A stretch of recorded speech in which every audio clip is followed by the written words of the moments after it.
Sorry. Oh, I'm terrible sorry. Did you have that all set up?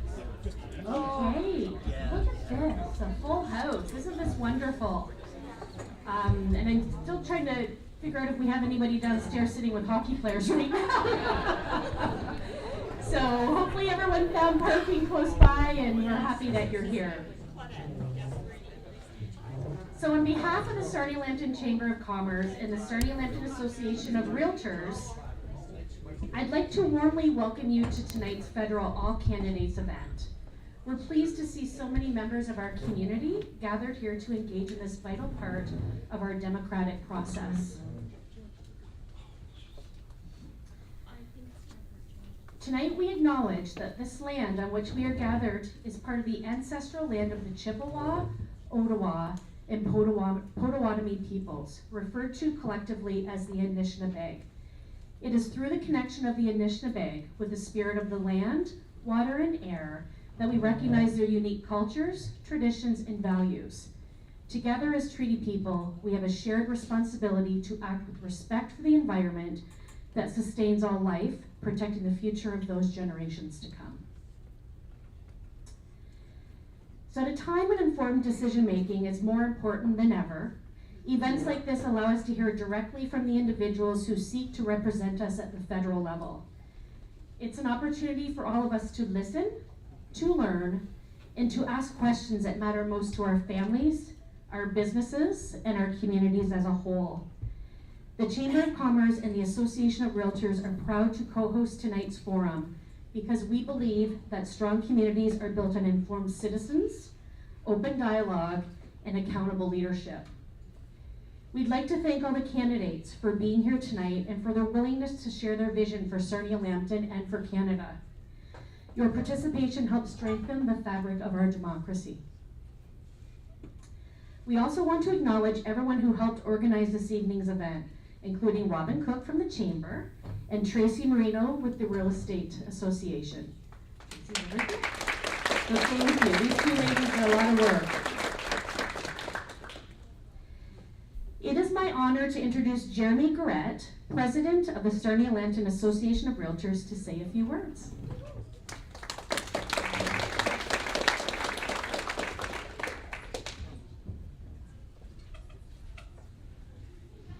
Thank you, Carrie. All right, good evening, everyone. I'm Jeremy Everaert. I'm president of the Sarnia-Lambton Association of Realtors. I'd like to thank the Chamber of Commerce and all the great volunteers there that helped put this together. Obviously, this is a very important opportunity for us to collaborate and support this important community event. I'd also like to acknowledge the hard work and dedication of the Political Action Committee, which is part of Sarnia-Lambton Real Estate Association. I'd like to thank Dave Britannic, Steve Park, Madeline Best, Donna Matheson, George Malai, and our executive officer, Tracy Marino. So thank you, guys.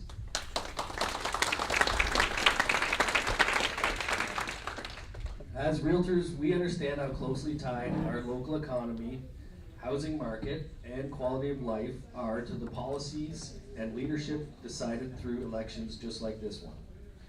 The decisions that are made at the federal level have a real impact on housing affordability, infrastructure, and community development right here in Sarnia-Lambton.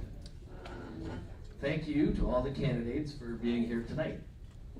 Your willingness to share your platforms helps our community make informed choices about the future we want to build together. I wish each of the candidates the best of luck in the election, and our association looks forward to working with the elected member, both as an advocate for our community and as an advisor in our industry. So thanks again, and good luck to everyone.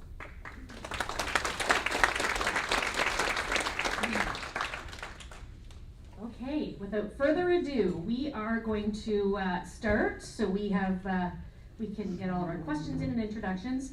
So names were drawn at the beginning, so we're going to start with Marilyn at the end, and everybody will just keep coming down here. We are starting off, the way the format's going to be tonight is everyone will have 3 minutes to introduce themselves. There will be an alarm going off at 2 minutes and 30 seconds, and Robin will keep them in line because she keeps me in line, so that will happen. And then with questions, everyone will be given 2 minutes to answer a question, and at 1:30, an alarm will go off to let them know they have 30 seconds left. Okay, so we are going to let everybody introduce themselves, starting with Marilyn.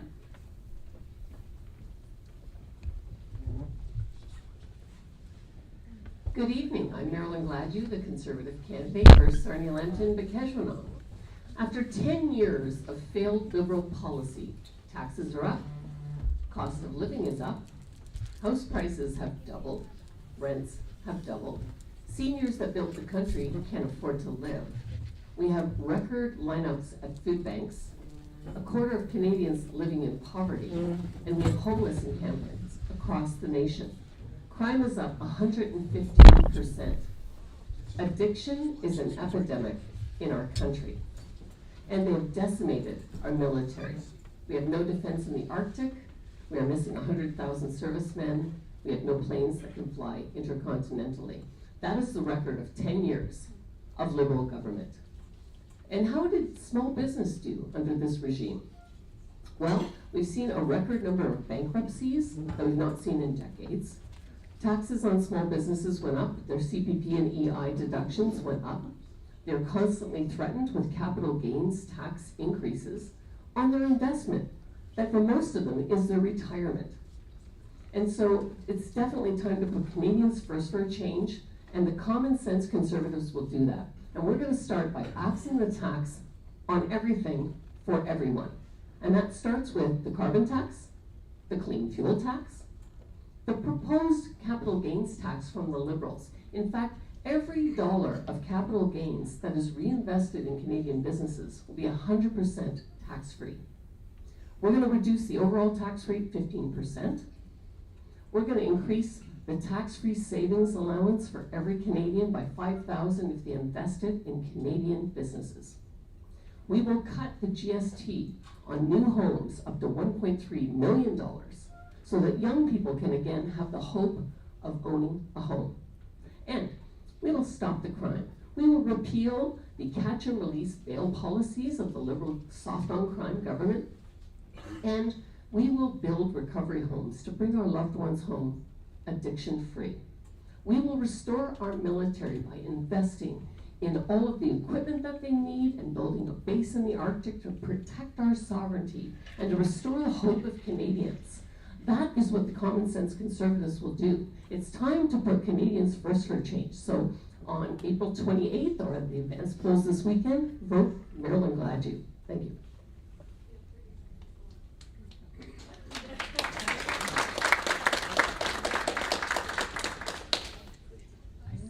So that and people in the room can see. Hopefully that's okay, Dave. Okay. Amis, bonjour. Nemo Chan des Syndicats. Je me présente comme le candidat NPD parce que je crois dans l'importance d'une représentation diverse qui reflète notre communauté. When someone is speaking a language that you don't understand, we might become confused, frustrated, or disengaged. For many people in Sarnia-Lambton, that's how they feel about our elected representatives and our government. The people who were chosen to represent us don't make us feel like we're being understood, or nor do they listen to our experiences or value our existence. I could stand here today and tell you about how I'm a University of Western Ontario grad with a degree in criminology, psychology, and French, or how I've received multiple awards for generating the highest sales for multiple companies quarter over quarter. But I also have to tell you about the meaningful relationships that I've developed with the various communities across Sarnia-Lambton. As a small business owner, I've connected with farmers across Lambton County to bring light to the economic hardships that they face due to climate emergencies, that deteriorating infrastructure leads to flooding their fields after heavy rains. I've connected with various cultural groups to hear their experience of living in Sarnia-Lambton, Bekejanong, as visitable minorities who have to work harder just for the opportunity to be seen as equal. Just a few weeks ago, I called on our community to donate bottled water to make sure that Bekejanong Walpole Island First Nation was able to access clean drinking water after they were affected by the crude oil spill in the St. Clair River. And I was told multiple times the NDP were the only ones who reached out and offered support. Whether you're a farmer, a francophone, Anishinaabe, or a union member, we are all humans who want to be seen and valued for who we are, and not just necessarily the return on investment that we can bring to the table. Our system is geared towards measuring success by our country's GDP, but at what cost? Increased emergency wait room times, less access to a family doctor, no actual solutions to address homelessness, crumbling infrastructure well past its prime. In this election, ask your candidates, what motivates them to stand for public service? No one should feel entitled to win the honor to serve this community. The NDP is a people-first party, and we will always fight to ensure that the government takes care of its people. We understand the pressures of small business owners needing to take care of their employees, so we push the Liberal government to implement pharmacare and dental care, taking the financial pressure off of your expenses and helping your bottom line. We've proven that even with very few seats, New Democrats deliver real results that improve people's lives. Thank you.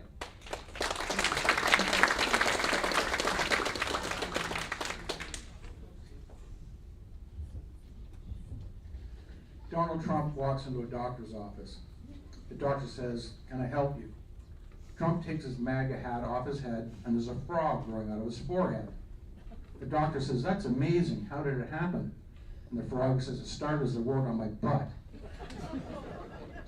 Unfortunately, that wart has grown into an attack not only on our economy, but on Canadians and on national sovereignty. Albert Einstein said, "The world will not be destroyed by those who do evil, but by those who watch them without doing anything." In the last 7 elections, on average, 38% of Canadians do not vote. This is not the election to have Einstein proven true. Any vote in this election is a vote for Canada. Not voting sends a message to the orange-haired orangutan that we are vulnerable. It says that we do not care about Canadians. It says that we are indifferent about being the 51st state. Any vote for any of the candidates here on this stage is a middle finger to the Americans who think we would rather lose the Canadian flag and gain one tiny star on theirs. If you or anyone you know votes, even if you disagree with them, you should be thankful they care enough about Canada to do that. But are you Canadian just because you buy Canadian, you wear elbows up gear, but you don't think it's important enough to vote? If you or anyone you know is part of the 38% who doesn't vote because you don't think it's a waste of your time, or it doesn't make a difference, or there's no one here to vote for, you now have an option. I'm your none of the above candidate. I'm your vehicle to send a message to the Canadian government that you still care on your matter, and to the American government you will defend your country. As a Canadian, you have a responsibility to vote and get everyone else out to vote. You should be asking everyone not who they're going to vote for, but if they're going to vote. And if someone says they don't intend to vote, you should be telling them about me as an option, because it's important that they vote more than I get the vote, but it's important that they actually get out and vote. Voltaire said that people who can make you believe absurdities can convince you to commit atrocities. Not voting this election is absurd. If you don't, who knows what the atrocities will be. And remember, the word politics comes from the Greek word poly, meaning many, and ticks, meaning blood-sucking parasites.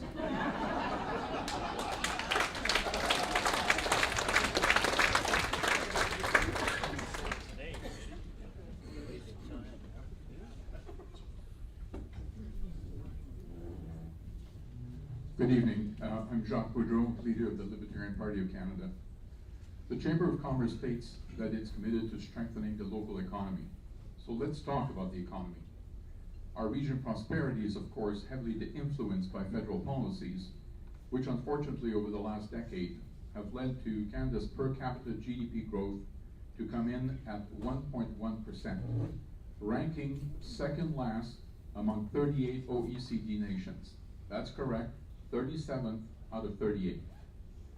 Stagnant labor productivity driven by insufficient capital investment is one of the key culprits.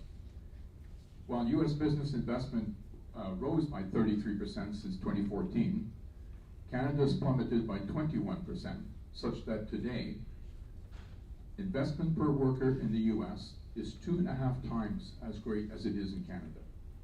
And this has had a direct impact on the petrochemical industry in Sarnia.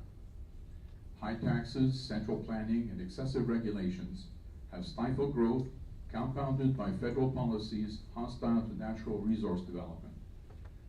Taxes must be reduced, central planning must be stopped, given its appalling track record, and the regulatory crisis demands urgent attention due to its profound impact on productivity. The latest estimate of regulatory compliance in Canada is $50 billion per year, and you can add to that another $18 billion for red tape. And then get this, 768 million hours are spent on compliance, which is equal to nearly 394,000 full-time jobs. Two factors fuel this crisis: a risk-averse government culture that halts and monitors projects to avoid rare failures, and overreach, like the flawed Liberal Impact Assessment Act, which imposes irrelevant requirements unrelated to business merits. This too has hurt industry in Sarnia. The 2013 Lac-Mégantic disaster illustrates this paralysis. After a train exploded in the downtown core, killing 47 people, residents demanded a 12-kilometer rail bypass for safety. 12 years later, not 12 weeks, not 12 months, 12 years later, not a single meter of track has been laid due to endless consultations, environmental reviews, and regulatory delays. This isn't caution. This is stagnation that denies safety and economic progress. All of this must change, because doing more of the same is going to get us exactly the same result. The Libertarian Party is the only one fully committed to scaling back regulations and red tape and finally allow Canadians to get things done. Thank you.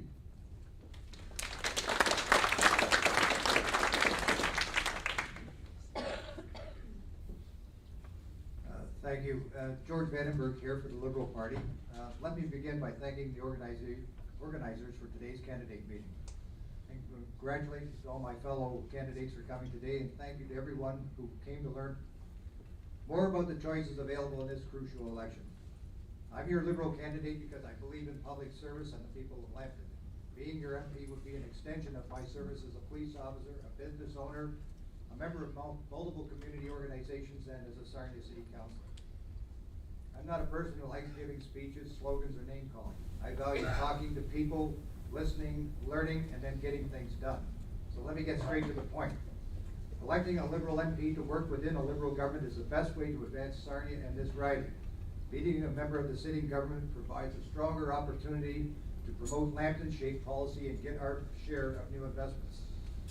I will use my influence within government to get Sarnia-Lambton's fair share of the Liberal plan by keeping Sarnia-Lambton the world leader in petrochemicals, traditional and clean energy, by diversifying trade markets and supply chains for local businesses, industries, and farmers, by providing support for workers and businesses impacted by trade tariffs, by financially supporting apprentices in trades and the businesses which rely on them, by bringing federal funding for new affordable housing and upgrades to our airport, road, docks, and train services, by protecting our agricultural sector and new trade agreements, abating risk from extreme events, and landing funds for new food processing capacity in Lambton riding, by promoting a Buy Lambton, Made in Lambton agenda to make life affordable through lower taxes and additional benefits for seniors, children, and others who need them both, by protecting publicly funded universal health care, by protecting Canadian values and the rights of people, including our Indigenous peoples,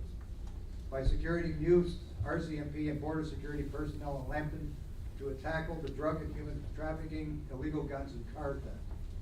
By improving the criminal code to protect our children from online crimes, extortion, and cracking down on trafficking of drugs and guns, as well as violent crime, home invasion, sexual violence, hate, and intimidation. In short, I will work to defend Canada, improve the lives of our people, grow businesses, and expand our economy. Thank you, and I look forward to your questions.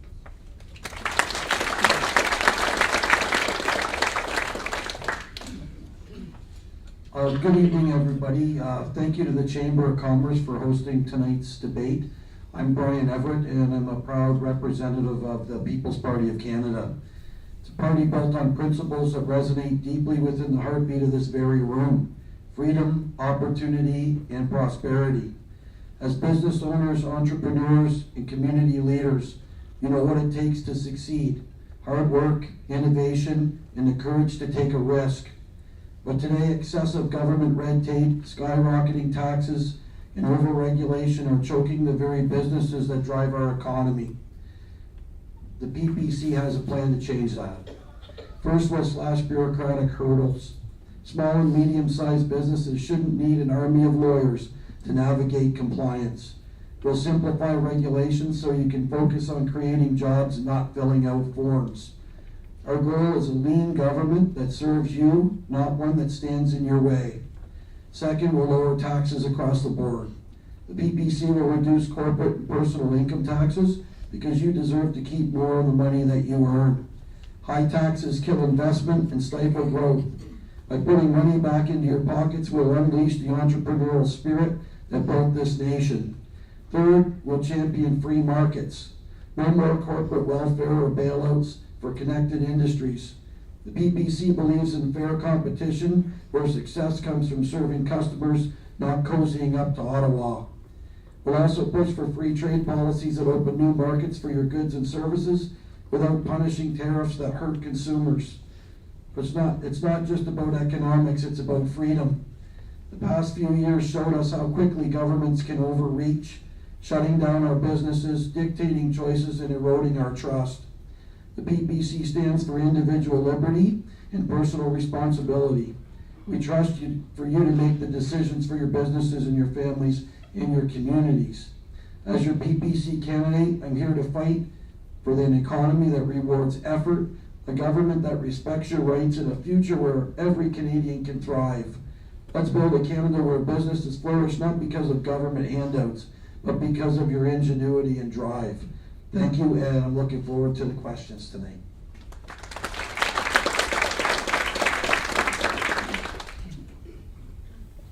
Good evening, everyone. My name is Mark Lamore. I'm running on behalf of the Christian Heritage Party. I just wanted to thank the Chamber and the Real Estate Board for having us. It's great to be with you this evening to share thoughts and ideas with my fellow candidates and with you. I'm going to start out by asking a question. What would you call a government that disarms its people, censors speech, targets dissidents with lawfare, increases access to hard drugs, promotes the end of life through abortion and through euthanasia? Now you might think I'm talking about a third world nation in Central America, some sort of dictatorship, but that's what's gone on here. Being Christian, something near and dear to my heart, a bipartisan finance committee back in the end of 2024 came up with the idea of stripping the churches of their charitable rights. I wonder if the legacy parties would be as quick to stop handing out tax receipts for their donations. Because, of course, here in Sarnia, George Esser is a well-known tax cheat, hiding his money in bike shops in the Cayman Islands. No, I'm sorry, I'm wrong. That's somebody else that's hiding their money in the Cayman Islands. But I can't. Anyway, the moral of the story is we have a government now that, much like Brian and Jacques talk about, have gone so far and overreach now. They're willing to go after the church and then go after it with a revocation tax. Basically, they will close the church. Personally, I'd rather be talking about taxes and way to put money in people's pockets. But when you've reached a government that is willing to basically tip over orphans and start shaking the dimes out of them and close the church, what sort of country have you become? I fully understand Mr. Carney and Mr. Trudeau have an admiration for China, and I understand that many in this room, maybe you guys aren't Christians, maybe you guys don't go to church. That's fine. I fully understand that. The moral of the story is, though, I will warn you of this. If the government is more than willing to go after the church, and you could say, Mark, they would never do that. Well, I ran a small business during COVID, and I had bylaw officers at my door multiple times sniffing around saying, what are you doing? Why do you have people here? If the government is willing to go after the church, make no mistake, it will conjure up an emergency and it'll gladly go just after you. Don't think it won't happen. It happened during COVID. It could happen again. Think about it. The government passed $40 billion through point of order, through the Governor General. $178 billion of that money went to the CBC. $128 billion, million, not billion, I'm sorry, went to CSIS. Canada doesn't have a liberal or a conservative problem. Canada has a China and a WEF problem. Canada has a keeping its politicians accountable problem. Canada's not going to get anywhere until we make Ottawa account to all of us. And until that happens, all of this is just pageantry and a dog and pony show. I can assure you of that. Thank you.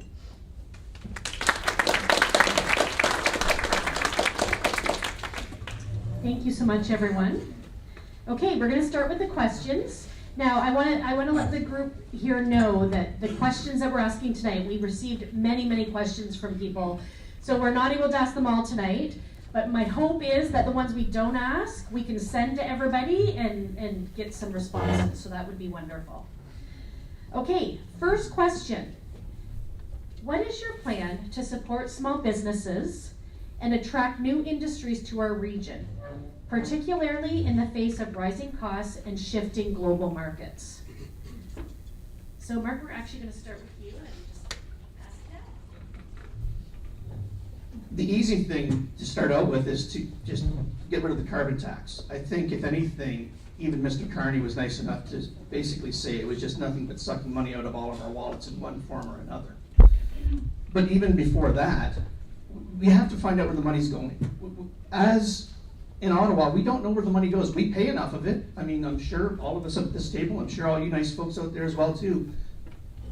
It's not we have a tax collecting issue in this problem, in this country. We have an issue of finding out where the money's going.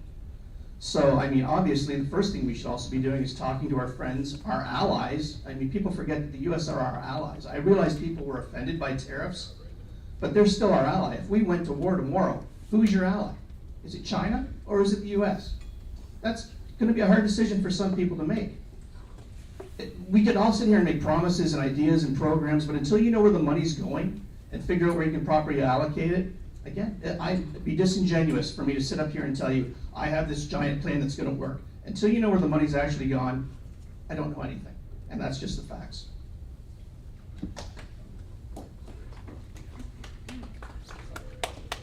Well, one thing that I can say about local business is there's spin-off in this riding, and it comes out of the petrochemical industry, and that's a for sure. Nova, Imperial Oil, Suncor, all these industries are drivers for the economy in Sarnia-Lambton. And it means small business, it means people's jobs, the trade unions, all of the people in this room are affected by the success of the petrochemical industry in this city and in this riding. It's at risk right now. So I think the way that you make sure that you ensure a good future for business is you have to, I say, lay the ice rink down to play the game on. And right now, this retaliate instead of negotiate with the states is insane, as far as I'm concerned.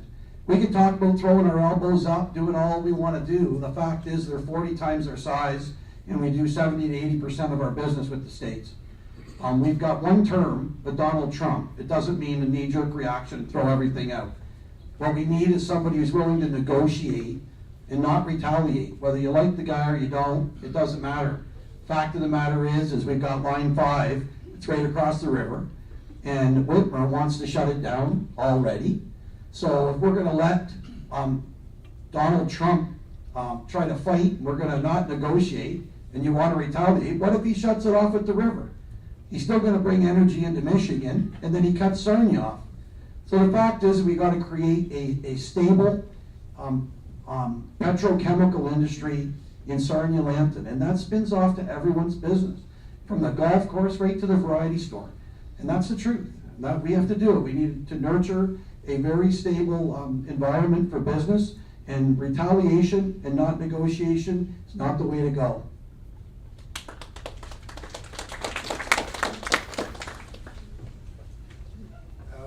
I come before you as a small business owner. After I left police work, I started a traffic ticket business here years ago, and so I'm a member of that small business community, and I've been impacted too by COVID and all that other things that have occurred.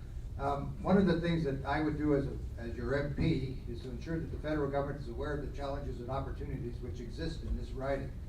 I would be advocating to get part of that share of $5 billion of new funding that the Liberals will establish to diversify markets for our products and the supplies our businesses need.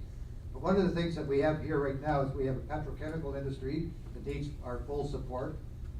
We fuel most of, we fuel all of Ontario, a lot of Eastern Canada, some of the United States. So it's important that we keep these pipelines and everything. Like my friend next door to me just told you about Line 5. We have to keep that available and keep that open. We also have the ability to get money here to enhance our border. We can get an RCMP detachment here. There's a lot of opportunities in this ride. There's also a lot of opportunity for new manufacturing within this. We could start building our own stuff instead of sending it over to the United States and then having it come back as a manufactured product. So there's lots of opportunity here with the petrochemical as well as agriculture, and we should be looking at developing all that. Thank you.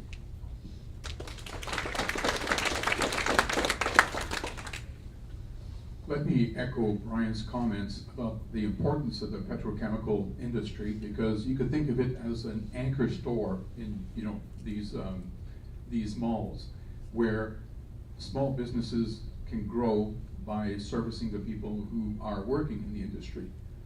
Now, I am personally extremely concerned, because if you read Carney's book, if you look at his interviews, if you read his writings, the writing is on the wall.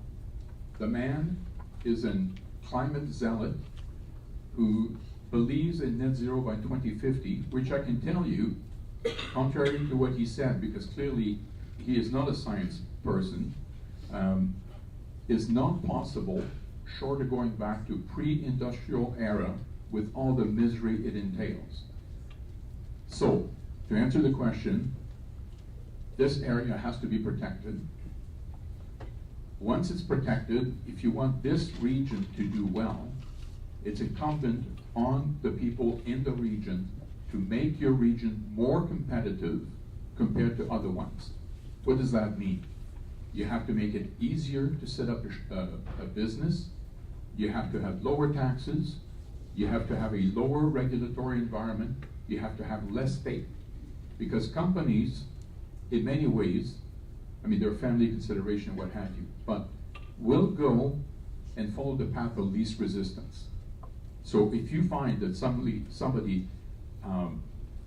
or somehow that the Sarnia region has become kind of a beacon of ease of transaction, you will draw people here. Because they, I was in London for a long time, you wouldn't want to be there, okay? But you can have a comparative advantage to London by making transaction, the setting up of companies, taxation and all that much easier.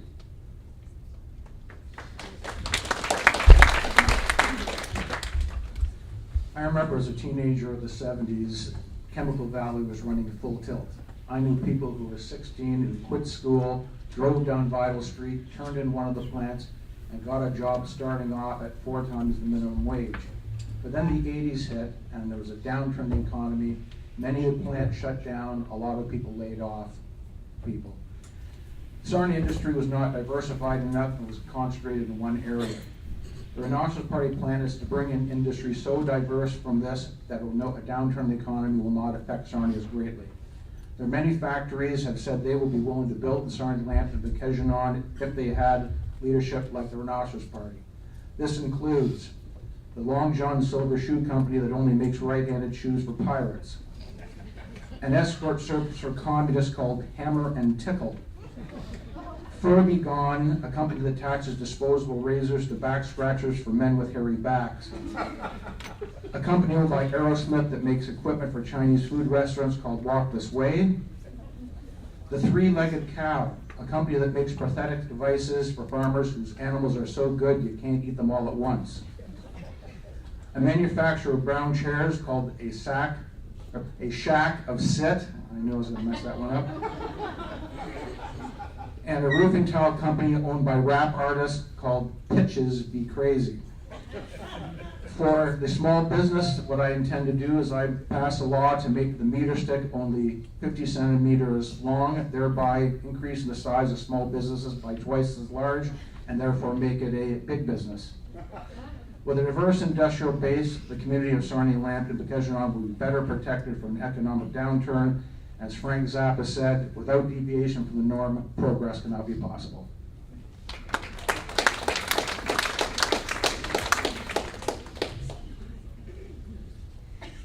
Okay. Yeah, hard act to follow. So for the NDP, we will cap high credit card merchant fees at a maximum of 1% to help small businesses with those fees there. And also the fact that we have the foundation of pharmacare and dental care does help take some pressure off of small business owners to provide benefits for their employees. In terms of attracting new companies to our area, we do, like everyone has mentioned, we do have a lot in oil and gas, but we do also have to remember the energy demand in North America up until 2050 is projected to remain pretty constant. So in all credible scenarios, oil and gas will remain essential. In the meantime though, Sarnia-Lambton Bikeshanon does need to be adaptable as part of the energy transition, where with the clean fuel standards we're required to have a larger percentage of renewable sources for this fuel.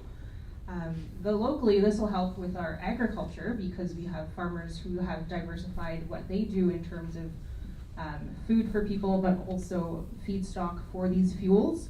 So if we invest more in the infrastructure for co-processing locally, we'll be able to transition from just having the majority of crude oil as our feedstock, but also having an agriculture-derived feedstock, and that would help in terms of the supply chain resilience there. Also putting more jobs into the new infrastructure for these co-processors, and that shows that it is possible to have good paying jobs while also creating low carbon fuels and clean technology. We also already have things like the hydrogen hub for Western Research Park, and we need to invest in more of these other types of industries so that we are able to move forward when all the standards come into place.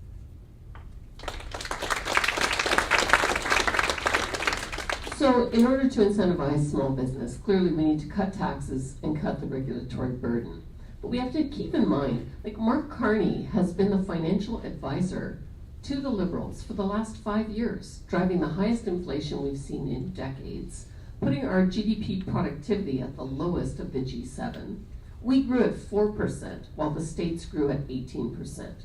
So what we need to do is build LNG facilities, pipelines, unleash our natural resources. Sarnia-Lambton is perfectly positioned. That's our expertise. That's our wheelhouse. Conservatives want to build an energy corridor. We want to make us energy independent.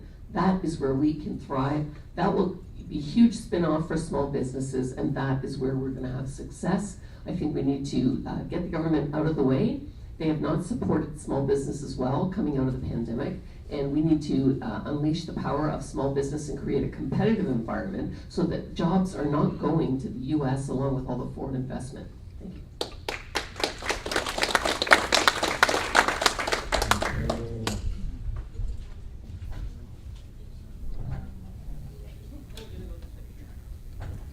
Okay, can everyone hear me? We're all sharing a microphone tonight. Okay, so second question. What concrete steps will you take to increase access to affordable housing for both renters and first-time home buyers in our community? So affordable housing is the #1 priority in Sarnia-Lambton, and Conservatives will not do what the Liberals have done, which is put billions of dollars into funding municipalities to not build homes. You've seen all of the areas in Sarnia that exist. I can think of the place at the corner of Sawmill Creek, Lakeshore Nagermont. It's been fully serviced, fully fenced for 2 years while they argue about what size the sewer should be. The gatekeepers that are keeping people from building houses have to go. Conservatives will incentivize home building in municipalities, and those municipalities that build more homes and more affordable homes will get more money. We have to start building homes that young people can get into. Not only are we taking the GST off the new homes to a value of $1.3 million, but we need to start building the homes that people can afford. In the post-war era, we built 800 square foot homes.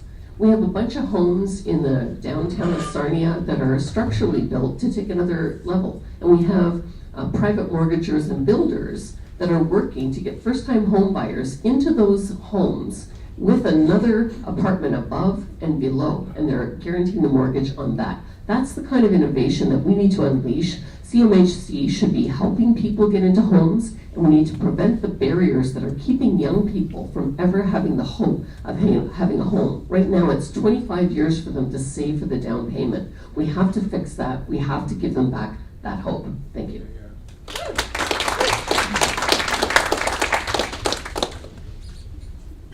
So under the Liberal government, home prices have doubled, as well as just making it harder for people to buy homes or even rent affordable places. If we want to talk about cuts, Poilievre has also vowed to cut every last dime out of the Housing Accelerator Fund, making this housing crisis even deeper and longer.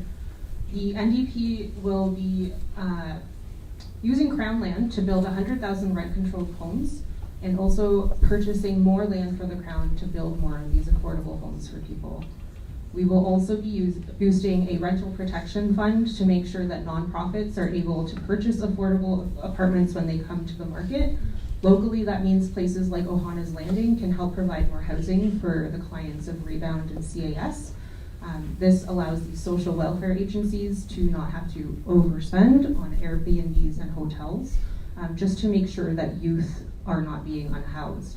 When we're talking about housing and affordable homes, we need to make sure that we're remembering that access to shelter is a human right.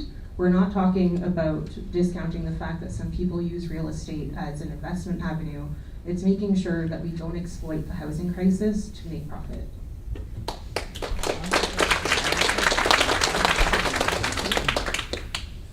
Yesterday I was at a gathering place for at-risk youth called the Hub, and one of the topics that these children brought up, not children, I'm old, youth, was the fact that they could not make the transition from where they're living, if they're living where we're at home, to home ownership.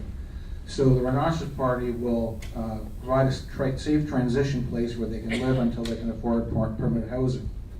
The Rhinoceros Party will build a giant honeycomb building which contains hundreds of cells where people can sleep. Instead of rooms, there'll be small tubes that can serve as beds. It'll be built and by land owned by Lambton College, and because of the shape and because of the honeycombs, it'll be called the Beehive. As such, it'll be a form of advertising for the Sarnia Sting, who will therefore help fund the broad.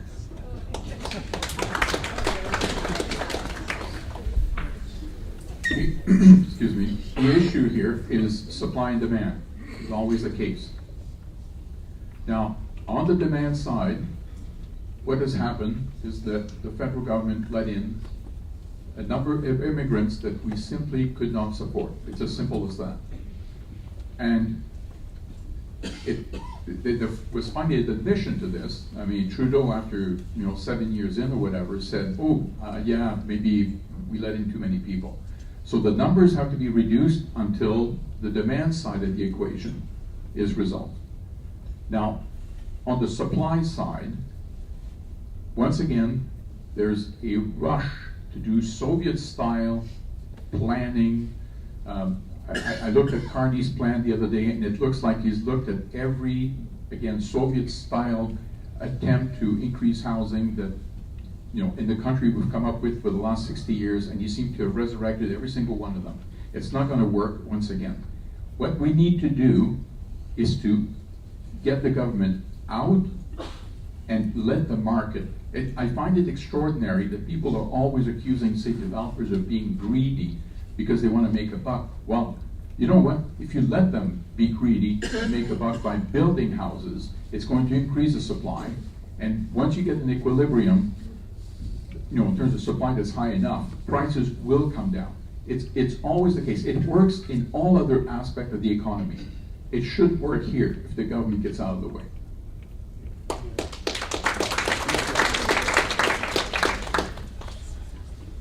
So we would create a federal agency to oversee the building of 500,000 new affordable homes and utilize public land for that purpose. Injecting $25 billion for financing for home builders, especially in the prefab home department, to quickly scale up production and use Canadian raw materials and technology.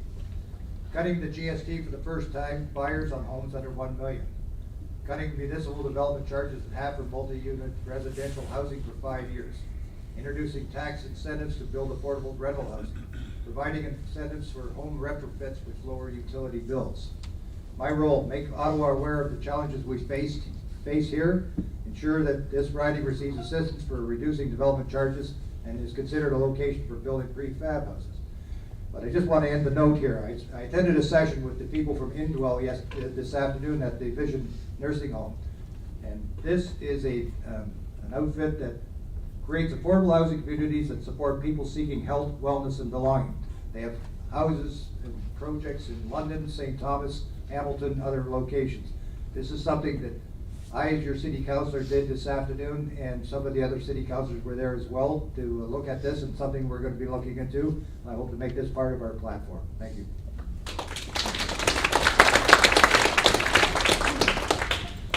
Well, the PPC doesn't believe in being in the business, the federal government being in the business of building homes.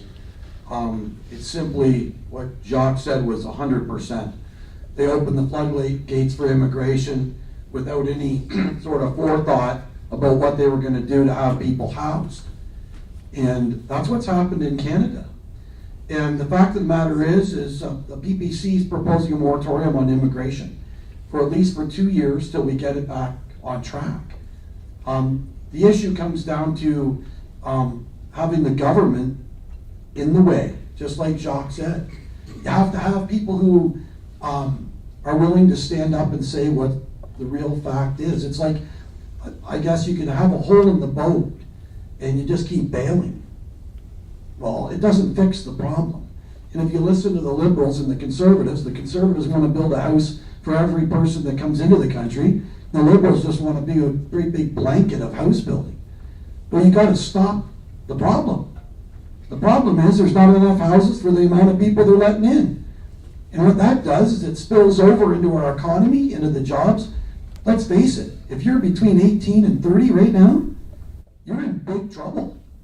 And we're creating that by allowing people to keep coming into Canada when we're not set up. We're not set up for it. It's not saying we can't later, but we need to put the brakes on it. We need to stand up for the young people. They're looking at a nightmare to try to find a home because they're filled with people from other countries. And that's the reality of it. So we just need to cut back on the immigration until we get it back. Things start going the way they need to, and then we can get back into it. But that's the facts. That's the way the PPC feels about it.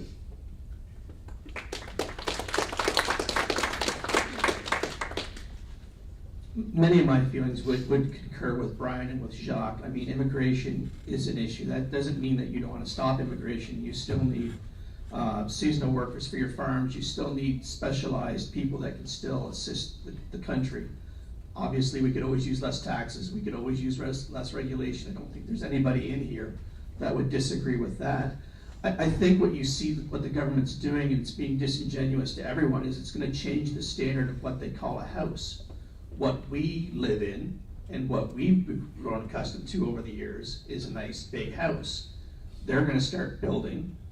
It was called wartime housing, but let's just actually call it what it is. We're just going to start building little cabins, and those are going to be the houses. Those will be the houses that your grandkids, your great-grandkids have to look forward to, simply because the government just hasn't done its job and let us do what we need to do. And that's a big problem.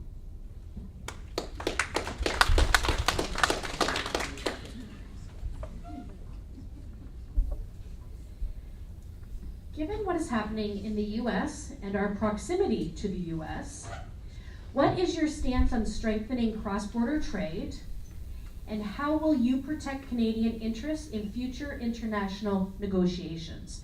So we're going to start with Brian, come to Mark, and then down to Marilyn and back. I'm just trying to confuse you all. Yeah. Yep. Well, we touched on it earlier, I did, about negotiate instead of retaliate.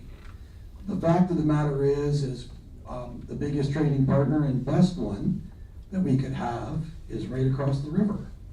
And we need to nurture that relationship. And that means finding some sort of a way to open up our trade agreements and do it right now.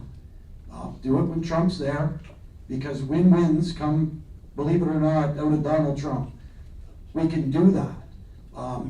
Personally, whatever you feel doesn't matter. The fact is we can't wait any longer to do it. One thing I can tell you that holds us back is we're not fair traders. Canada has 270% tariffs on milk, on cheese, on eggs, and poultry. So when you listen to what people get angry about in Canada about Donald Trump putting tariffs on us, we've got a lot of tariffs on them, right? So imagine if it was being put back to us, we'd want it leveled out. The fact is we pay artificially elevated grocery prices because of it. What we have in Canada amounts to a supply management, a cartel that controls the price of our groceries. And a lot of Canadians don't realize that. Part of the reason why Donald Trump doesn't want to deal with us right now is because we won't deal about that. So we need to go to the problem. We need to figure out how we can manage to get rid of our tariffs in order to negotiate. Because let's face it, Trump isn't going to feel the effects over in the States like we are here. So we need to open the books up and find a win-win. And we can't allow certain sectors to hold the rest of the sectors back when it comes to international trade. That's what's going on here. It's been going on since the 70s. Trump's just calling it out. So we need to even the playing field. We can't accept it.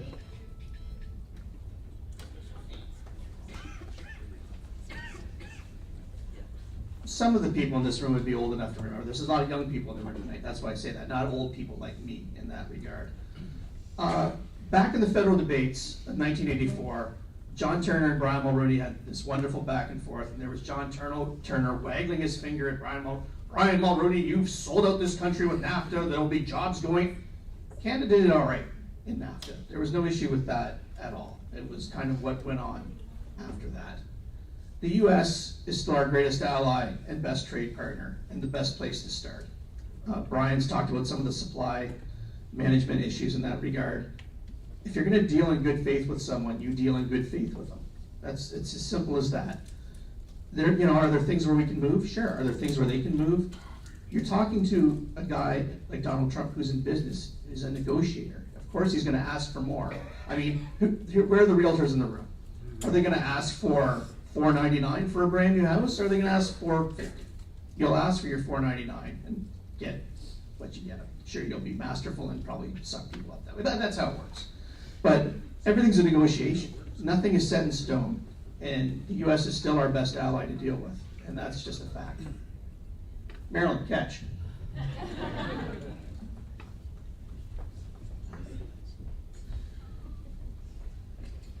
Thank you, Mark. So in terms of international trade, I mean, obviously, 75% of what we trade is with the U.S. right now. And we've seen that one guy in the White House can change that. And so we have to become more independent. We trade twice as much with the U.S. as we do with the other provinces. And so, something that you buy in BC should be okay to buy in Ontario. And it shouldn't involve all the taxes. And that's a negotiation with the provinces that we absolutely have to do. Now, energy is another thing that we're selling to the U.S. And they get our oil at $15 a barrel discount because we can't get it to either coast because we don't have any pipelines. So we need to build pipelines. But meantime, we need to negotiate more oil with U.S. because if we double the volume that we send them, that doubles the GDP that we get out of it, and they double their profit on the $15 a barrel. We're sending them electricity at 4 to 6 cents a kilowatt hour. We pay 17 here. They can't build it there for less than 8 cents US. So again, they don't have enough energy. That's something that we can provide. We've been friends and allies for decades, and we have to step up and address the issues that are important to both Canadians and Americans. Canadians want to address the fentanyl issue. 50,000 Canadians have died. We have 400 super labs that CSIS and RCMP have identified, 4,000 drug lords. Let's shut that down. We also have a concern about the immigration system that we have and the security checks that they've abandoned. They're letting terrorists and criminals into the country. Not everybody is a terrorist or criminal, but there is evidence that we have let them in, and we need to return to the immigration system we had that was compassionate but secure. In addition to that, the small businesses need to have some exemptions. Canada has put, under the Liberal government, 25% tariffs on everything coming from the US. The US has tariffed us on steel, aluminum, and auto, but you've got people in small businesses that are sourcing things from the US and they can't get them from anywhere else, and they have to pay 25%. So we gotta fix that.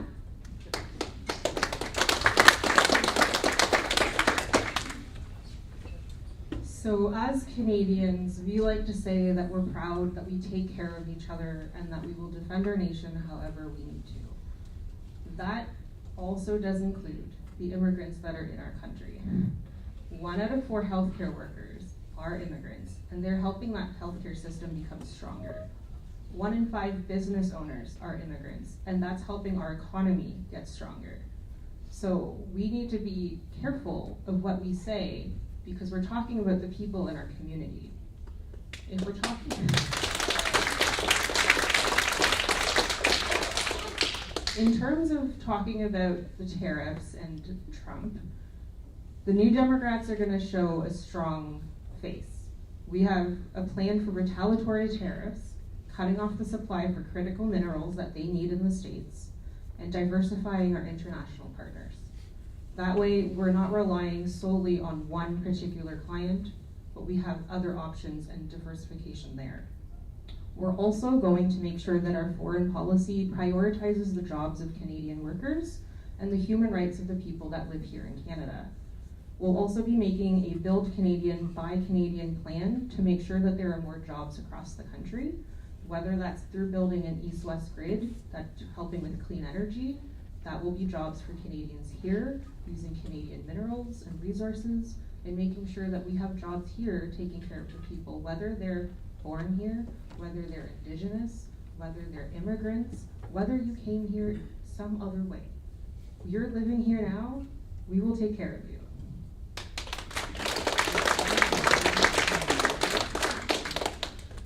The best way to deal with a bully is punch him in the mouth. We need to threaten the United States in such a way that scares them so much that it will immediately capitulate. The problem is, what do we do that scares them? With Republicans, it's not going to be Canadians with guns in their hand. They're not afraid of guns. They let their kids be shot all over the place.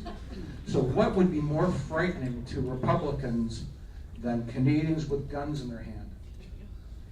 Drag queens with children's books in their hand. So I will threaten to parachute hundreds of thousands of drag queens with children's books into the United States.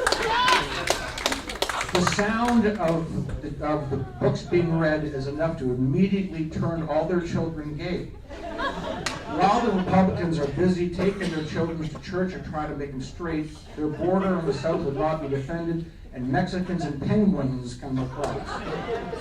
Now, the thing that nothing would scare them, bother Republicans more than gay children and Mexicans. That will frighten them so much that just simply by threatening to parachute drag queens with children's books over the border, they will end up giving us Alaska to make the 4th Northern Territory just to shut us up.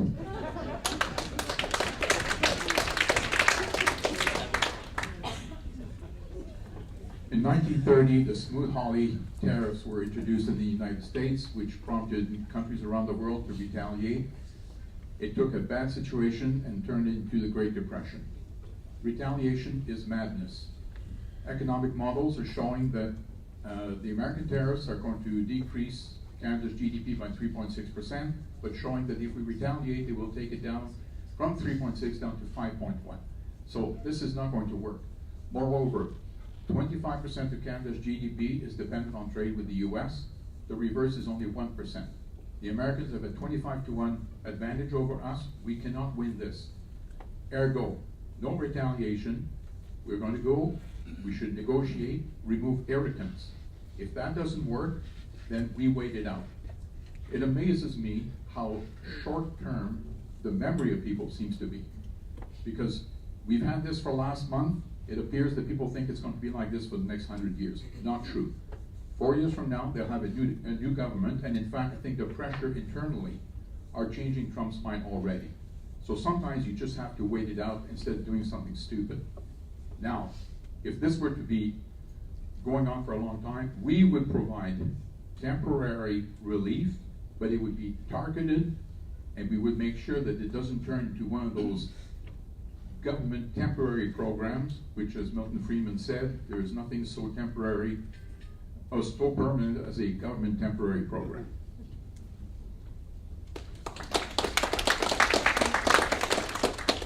Well, I think everybody's in agreement here that we buy Canadian, and that's a big thing here right now, staying within our, our side and buying everything. I know when we go to the store now, we look at where it's made, and if it's not made here, we're not buying it. So I think we're all in agreement with that. One of the biggest things that I can see here is we've got our own natural resources. We've got our stuff. We can start manufacturing a lot of stuff over here. We have a big solid, we're a powerhouse for energy, we're a powerhouse for agriculture. So we can develop businesses over here, manufacturing, like if we've got a huge sugar beet production here in this county that especially into Chatham, Kent as well, where we can process our own sugar beets for sugar production instead of sending it across the bridge to Croswell, Michigan. So I think we're all in agreement with this, and I think that given if the Liberal government takes over, there'll be an incentive to bring money back into this community and to help businesses along and prosper in this country. Thank you. So we're actually going to start with you this time, George. Yeah, and we're going to go down to Jacques and that kind of stuff. Okay, next question. Can you outline your strategy to address long wait times and the shortage of healthcare professionals in our healthcare system?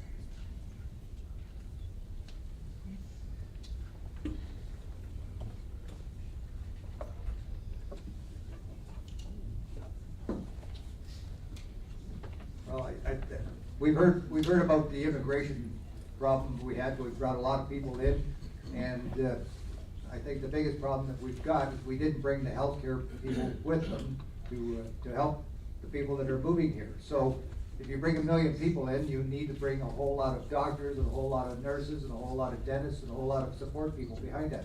So I think the biggest thing here that we have to see now is that anybody that's got a doctor's degree or a nursing degree or something in another country, that we speed up the process and get them to their license of practice here in Canada. I really don't see the difference between getting a license to practice in Uganda or Kenya any different. About human beings are the same all around the world. We all have the same health issues and problems. So my position would be, and I would hope that we facilitate that we get these people that come here to this country that have those credentials, that they get approved quickly so that they can help our new Canadians. So.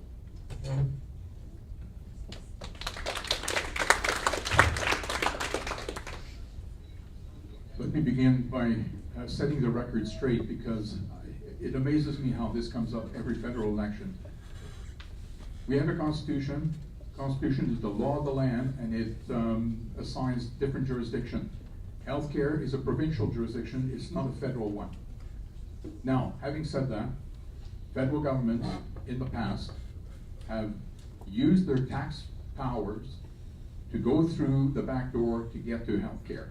Because essentially what they do is the federal government has far more taxing powers than for the responsibility that it has. Which is why every single year, premiers have to come to Ottawa and beg for transfer money. So people in Ottawa decided to blackmail them. Very nice. They came up with the Canada Health Act, 5 conditions that provinces have to abide by if they're going to get the transfer money. I think it's appalling. What the Libertarian government would do is to transfer tax points from the federal government to provinces, so the provinces can manage healthcare as per the Constitution in the way they see fit. That way we might even have competition between provinces in terms of the best delivery, get ideas from one another. The very idea that people in the federal government who can run national defense, cannot run proper banking system, cannot run CRA, the judiciary, it's a mess at the federal level, but oh my goodness, they really know how to run the healthcare system. It's an absolute joke. So let's abide by the Constitution. Let's transfer tax points from the federal government to the provinces so they can do as they see fit. Because again, this idea that they have to come begging like dogs every year is unconscionable.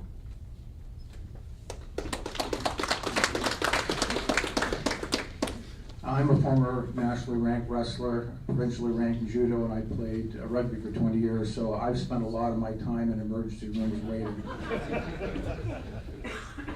My plan to reduce wait times is to make all the clocks in the hospitals run slower than every other clock in Canada. This will also improve your health, because as soon as you walk in, your heart rate will automatically be slower. And it'll reduce the amount of time you spend enduring unpleasant procedures like colonoscopies, because the Canadian government has been giving the people colonoscopies for decades. Now, when it comes to a shortage of doctors, the easiest way to do that is to give comedians, humorists, and satirists, immediately give them medical degrees, because everyone knows that laughter is the best medicine.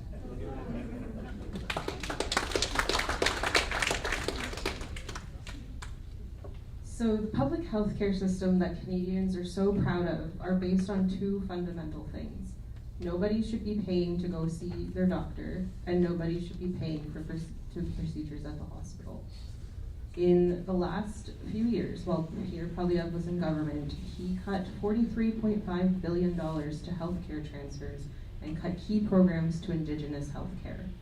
The Liberals have also claimed to be healthcare champions, but in the past 10 years, their plan hasn't addressed the underpaying of healthcare workers or service standards or staffing shortages. The NDP's plan has several parts. First of all, we want to improve the working conditions for healthcare professionals, which will improve patient outcomes and reduce burnout for doctors and nurses. We'll also work with provinces and doctors to reduce burdensome administrative bureaucracy so that practitioners spend more time with patients and less time on paperwork. We also want to make sure that Canadians get access to primary care, and we'll have a family doctor, starting by hiring 35,000 nurses by 2030, so that the working conditions are improved and we can end the use of costly private agencies. This will also help guarantee a safe nurse-patient ratio. We also want to make sure that student nurses are paid during their clinical training, and also recognizing the work of the 780,000 nurses and personal support workers by offering them a Canadian healthcare workers tax credit. First of all, let me correct the record. The Conservatives never cut health transfers. You can check that, fact check that on StatsCan. We increased every year. And under Conservatives, we will introduce a Blue Seal program. There are 50,000 doctors and nurses living in Canada that are not credentialed to actually practice. And 20% of people in Sarnia-Lambton don't have a family physician, and that's the first place to start. Then we need recovery beds to get people off addiction. We have 12 beds here in Sarnia-Lambton. We probably need hundreds. Suicide prevention. We need to grow the GDP in order to fund healthcare. So we were offered $60 billion from Germany every year for LNG, and the Liberal government turned it down. That went to Australia. And then Japan offered us $60 billion a year, and that went to Qatar. And then Netherlands offered us $60 billion a year, and that went to the US. We transfer $45 billion to our healthcare system. Can you imagine what we could do if we had 3 times that amount. So we need to grow the economy to service healthcare, and we need to address the aging population. We have 1 in 6 seniors right now, that's gonna be 1 in 4. We need more PSWs, we need more nurses. Right now, the Liberal government has shut down immigration to the college programs, which is where all the PSWs and nurses and paramedics come from. That is a huge mistake. We do need immigrants to service us in the skills and trades that we're missing, and that is something that we need to do in our healthcare program. Thank you.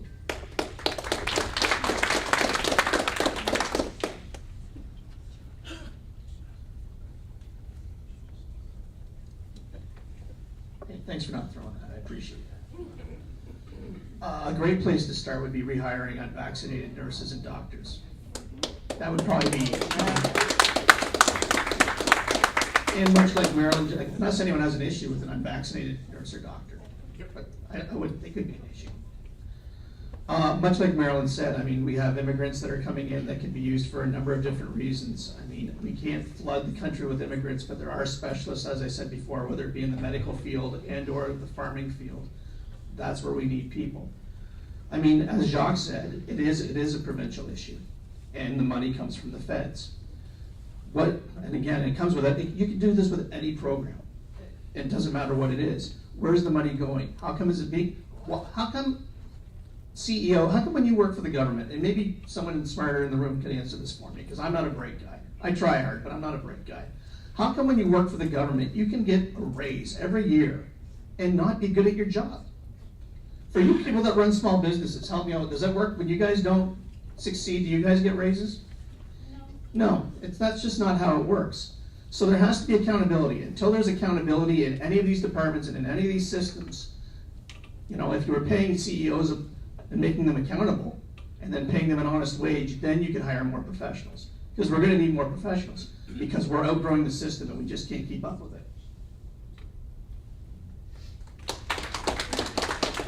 I agree with Jacques on the issue of it's a provincial jurisdiction, but the thing is there's a lot of red tape and a lot of bloat that comes from the federal government collecting the money in taxes and then divvying it out to the provinces. So the PPC wants to give up the GST to the provinces. That section of taxes, it ends a whole bunch of bureaucracy up at the federal level to let the provincial government handle their own collect and spend. Each province knows where they need to put their own money, even closer to the municipal governments, move everything closer and in compact in the ridings provincially. It gets rid of a whole bunch of red tape at the federal level and it saves a bunch of money. One thing I did hear was this Blue Seal program being brought up. Well, I'm a union tradesperson and I've been listening to the Conservatives talk about the Blue Seal program, and my fear is, and what it is they recognize foreign credentials and licenses to work in Canada. Well, if it was in healthcare, they talk about that, well, maybe. But what else are they going to do? I can picture them bringing a whole bunch of foreign workers in, flood the country, flood Sarnia-Lambton, over our union trades in this area with this Blue Seal program. We have a Red Seal program, it works fine. One thing we need to do as well when it comes to healthcare is put the faith in our young people. I don't hear anything about training. I hear about let's bring more people from overseas. I don't hear anything about investing in our young people. And I think that's what we need to do. We're just not doing that. We hear this time and time again, election after election. Oh, we don't have enough people. We don't have enough people. Well, you can make a 5-year plan in a business. You can make a 5-year plan to make sure we have enough people. And we train our young people that are here. We have to start investing in our own Canadian people. And like I say, I think you can cut a whole bunch of fat out by letting the provinces collect their own taxes and distribute it like they see fit. Okay. And we'll start with Jacques this time, go down and back. So last question. How will your party balance the need for economic growth with real measurable action on climate change, especially in communities with strong industrial sectors?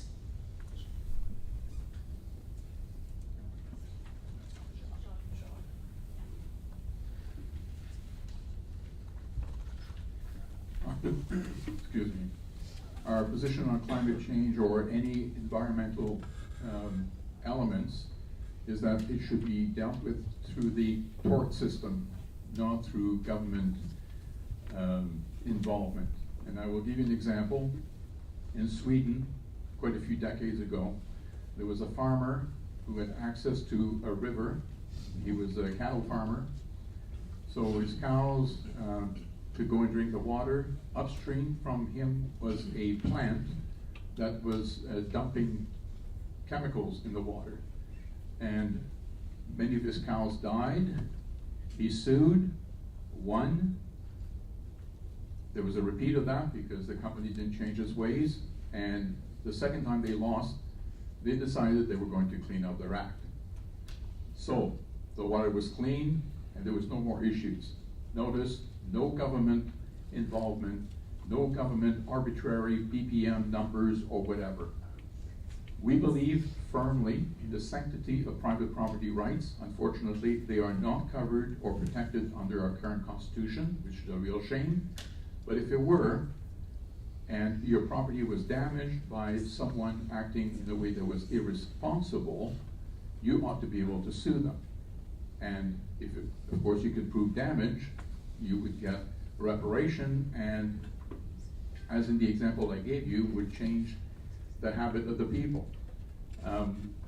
If you injure somebody else's land or property, you have to pay, and that's the way it should be. Instead of arbitrary measures come up with politicians who often do this to try to score points.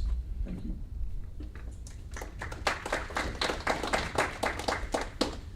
The Rhinoceros Party has 3 planks for dealing with this. First of all, pipelines are not reliable, they leak, and other methods to move crude oil actually uses more carbon than it's worth. So therefore, we will move and transport all oil by blimp. Second of all, to reduce global warming in the summer, everyone will be forced to have their windows open when they run the air conditioners to cool the air outside. And finally, to improve or increase the amount of carpooling that is done, all cars will be built with the brake pedal on the passenger side. And especially for people like my wife, it'll be at the back, as she is one of the best backseat drivers there are.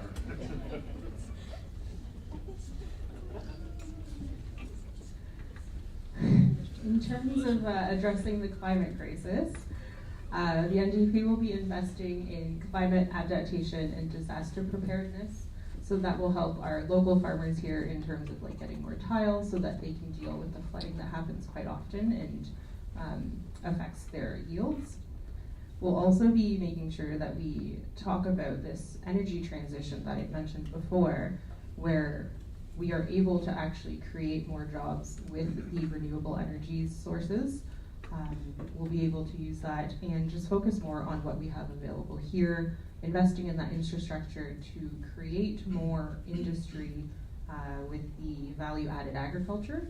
This will help both our local jobs where we have in Chemical Valley, but also with our Lambton farmers.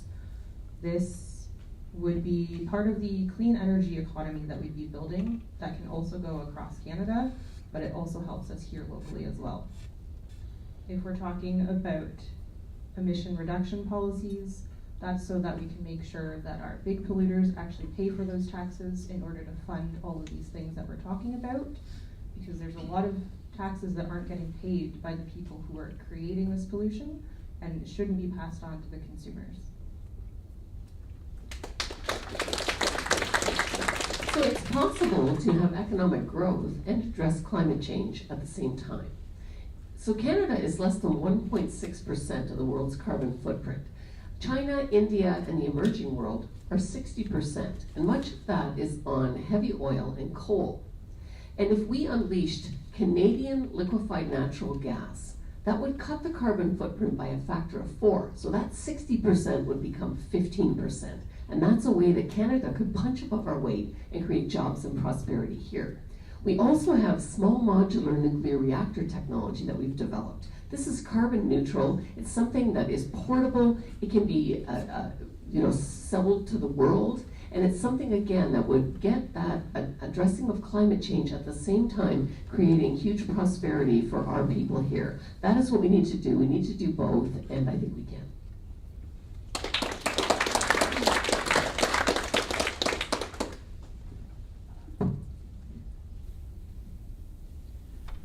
At times, I've been accused of being a climate denier, and I'm not gonna lie to you, that really hurts my feelings. Because clearly there's spring, summer, winter, fall. The climate changes 4 times a year, there's no doubt about that. I would think if we're making a real dent in climate change, I would have thought the carbon taxes that we paid all these years at the pump, on our gas bill, things like that, I would have thought we really would have noticed a difference by now. And then the term climate emergency. Everything's an emergency. We have a climate emergency. We have a COVID emergency. We have this we have a measles emergency. Don't let the government sell you a bad bill of goods by claiming it's an emergency. The last time I checked, the world's been around for quite a while and we're still managed to be here. Do we have to be responsible for things? Absolutely. There's no doubt about that. But to Marilyn's point, I mean, are we going to continue to shoot ourselves in the foot while other countries pollute the world? Either let's force them to be accountable for it, or else we're just wasting our time and let's go back to gas under $1 a liter. How about that? Thank you. I'm with Mark. I don't believe there is a climate emergency. The People's Party doesn't buy into the hair on fire, chicken little stuff that we hear coming out of some of the other parties. People's Party government, one thing we want to do is withdraw from the Paris Accord. The Paris Accord, I don't know if you know what it is, but what it does is it creates a carbon target situation from global, outside global entities for Canada to hit these certain targets. Well, that puts a stranglehold on the business in Sarnia-Lambton, Saskatchewan. And I don't want anything to do with climate alarmism. I think climate alarmism is, you might as well shoot yourself in the foot, especially in this riding. We need to promote pipelines. We need to stop having emission targets. We need to look at our businesses as stewards. Canada has some of the best environmental regulations there are out there. And we do have clean water and clean air because our businesses are stewards. They take care of it. We don't need the government forcing rules into our area especially because people just pack it in. Trump got out of the Paris Accord. What if our businesses say, you know what, you want to throw all these regulations on us and we're out of here? And that's gonna happen.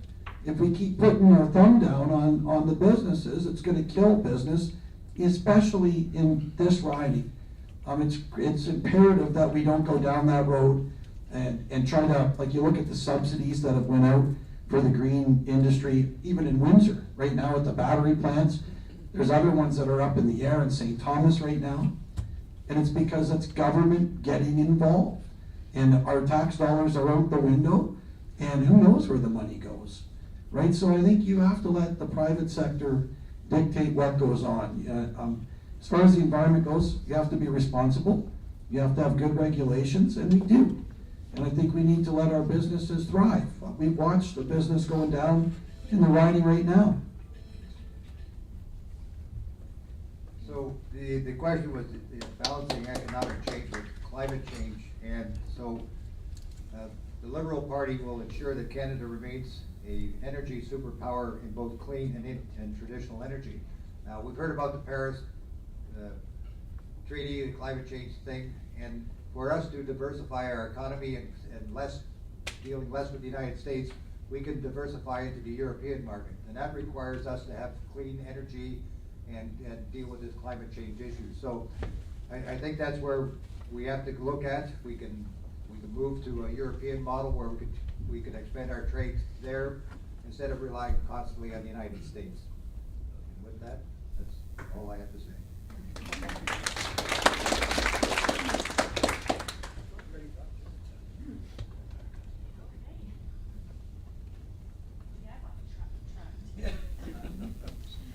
So thank you, everyone. So now we are going into the last phase of tonight's event, and we're going to have everyone do a 2-minute just closing remarks. Okay, so we're going to start with Mark and go down. Okay. Well, again, I just want to thank the Real Estate Board and the Chamber for having us here this evening. It's been a great night. I look at Canada, and I don't look at Canada as having, we pay enough taxes. I don't think that's the problem. I don't think we have a liberal problem. I don't think we have a conservative problem. I think we have a China and a WEF and an accountability problem. So we can take a look at this election, and you can continue to serve and volley between the conservatives and the liberals and go back and forth like we have now for decades. And you can have more of the same result, because that's what you're going to have. I've heard some wonderful ideas out of Maryland. I'm not quite sure how the conservatives will ever pass it through a Senate with 90 liberal senators sitting there, but time will tell if that's how it works out. I would suggest to look deeper. I would like to see voters find the courage to vote for somebody else. Maybe not this election, I'm not sure when. But one of these days soon, if we don't change. I'll tell you a funny story. My son, for his last 2 years at Northern, played football for Coach Davies. And he had this expression that used to be, if you can't change the people, change the people. So if we don't have change soon, who knows where we'll end up. Thank you.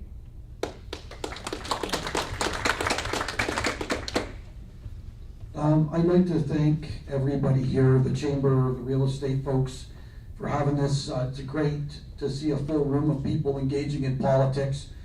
We don't talk politics often enough in the country.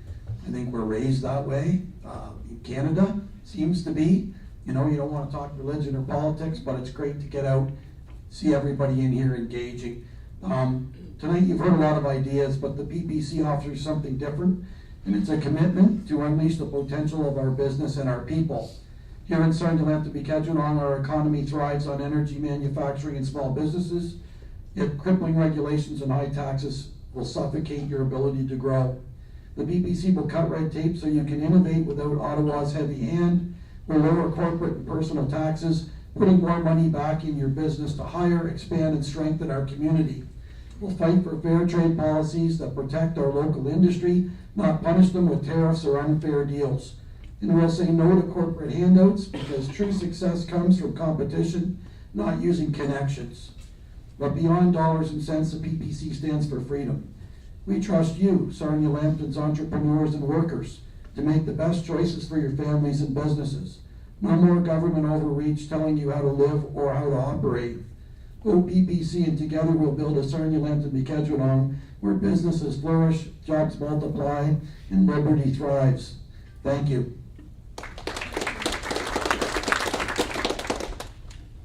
Yeah, thanks so much for inviting us here tonight. I really appreciate it. Our nation and our community face big challenges, but we faced them before and we will overcome them again. We are not broken and we will not be broken. In the last decade, we've faced a global economic recession, a global health crisis, and extreme climate events. But we prevailed and came away stronger than any other nation. We have the strongest economy among the G7. We have the lowest debt to GDP ratio of the G7 and have tamed inflation. We are the best country in the G20 for doing business. We have relatively low taxes and one of the highest standards of living in the world.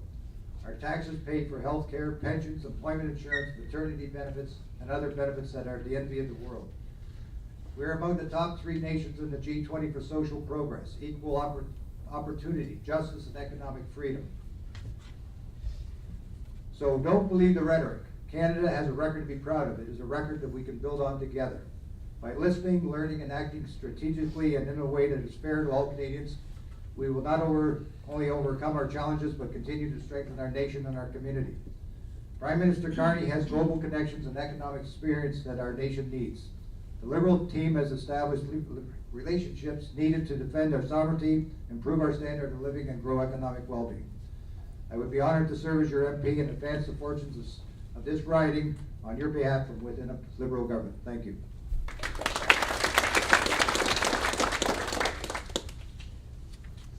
Well, let me continue on the economy. Economic prosperity demands the right condition. I'm currently involved in a startup, and I've experienced firsthand the daunting regulatory barriers that stifle innovation. While seeking capital, I was repeatedly advised to move our venture to the US, where approvals are faster and simpler. Now, this is just a personal anecdote. It's a symptom of why Canada's GDP per capita is now a staggering $41,000 behind the US, and it continues to widen. This divide is unacceptable for a nation rich in resources, home to an educated workforce, and brimming with entrepreneurs. Yet, these entrepreneurs face a hostile environment that drives them south.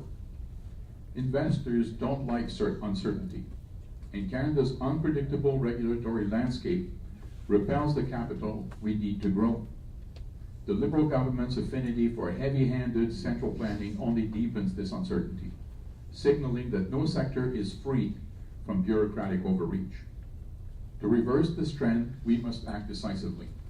First, clear and predictable rules coupled with swift approvals will show the world that our region is open for business, ready to power projects with global impact. Second, we must prioritize efficiency over delays. Look at Ontario's Ring of Fire, stalled since 2007 by excessive regulation squandering local and international opportunity. Our region can become a beacon for investment, but only, as I said before, if you make it easier to start and grow a business here than elsewhere. Let's streamline processes, welcome innovation, and build an economy that matches our potential. Together we can create a future where entrepreneurs thrive, capitals flow, and community prosper.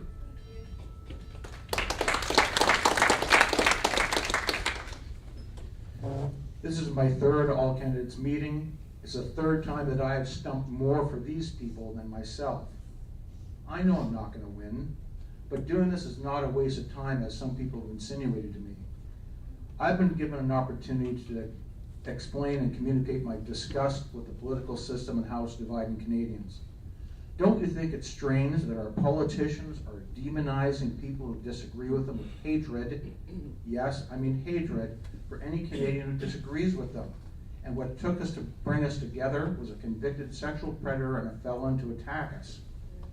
Don't you see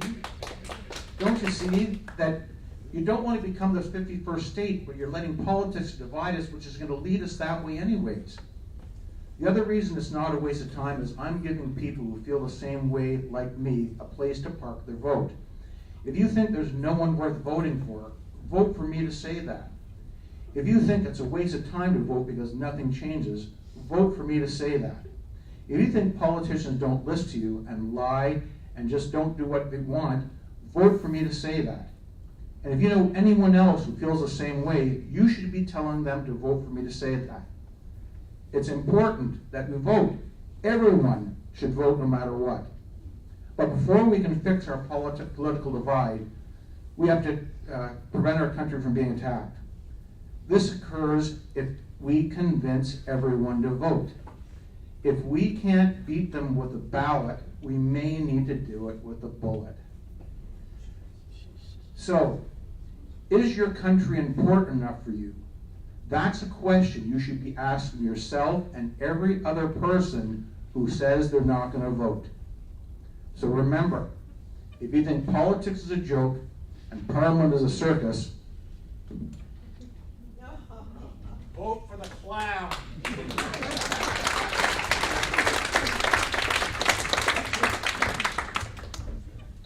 So thank you to the Chamber and the Realtors Association for hosting this today, and for all of you for coming out tonight.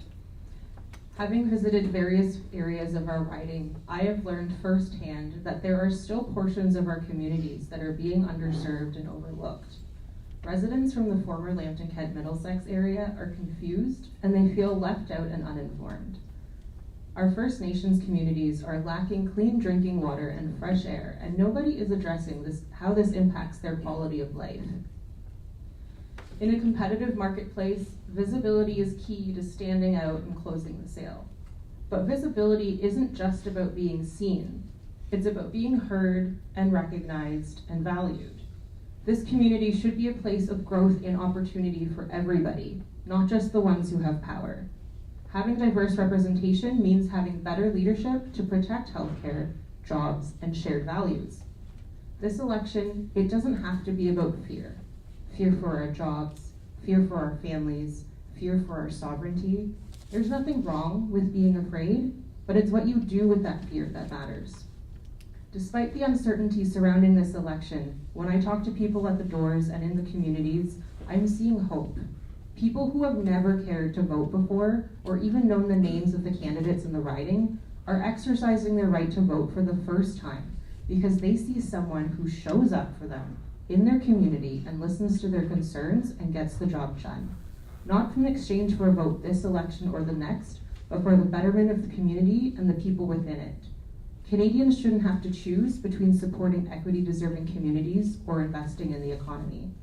As a member of the NDP, and more importantly as a member of this community, I will always be looking out for the best interest of the people. When I'm elected and go to Ottawa, we'll make sure that Ottawa listens to the diverse needs of Sarnia-Lambton and that the government is held accountable to their promises and that all identities in our community are represented. Thank you to the Chamber and Real Estate Association for hosting us tonight. We've heard a lot tonight, but nothing that erases the 10-year record of failed Liberal policies. Taxes are up, the cost of living is up, house prices have doubled, rent has doubled, record lineups at food banks, homeless encampments across the nation, all when Mark Carney was the economic advisor for the last 5 years for the Liberals, and the NDP has supported them every step of the way to shut down oil, gas, plastics, and raise your taxes. Okay, so that's the situation as we go into this election. It's absolutely critical. Only Conservatives are going to cut your taxes. The carbon tax, the clean fuel tax, the capital gains tax. We are going to incentivize growth, unleash our natural resources, and build, build, build. Build homes, build LNG, build mines. Get Canada prosperous and get us resilient and independent from being so dependent on the US. We are going to restore our military so that we can protect our sovereignty and be another proud sovereign nation under the Canadian flag. So let's put Canada first for a change and vote Marilyn Gladu on April 28th or at the advanced polls this weekend. Thank you.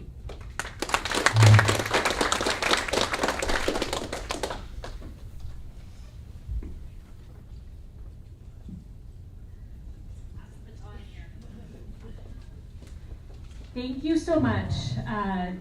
Thank you so much to all the candidates for being here, for being so open with all of us. We really appreciate it.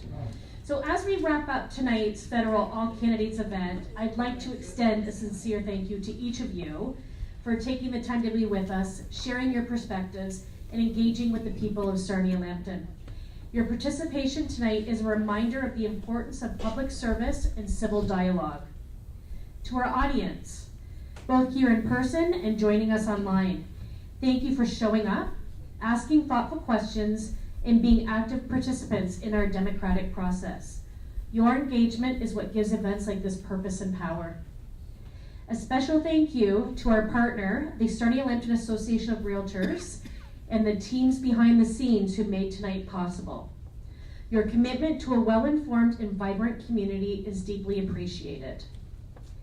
As we head towards Election Day, we encourage everyone to stay informed, ask questions, and most importantly, vote. Your voice matters, and your vote is one of the most impactful tools you have to shape the future of our region and our country.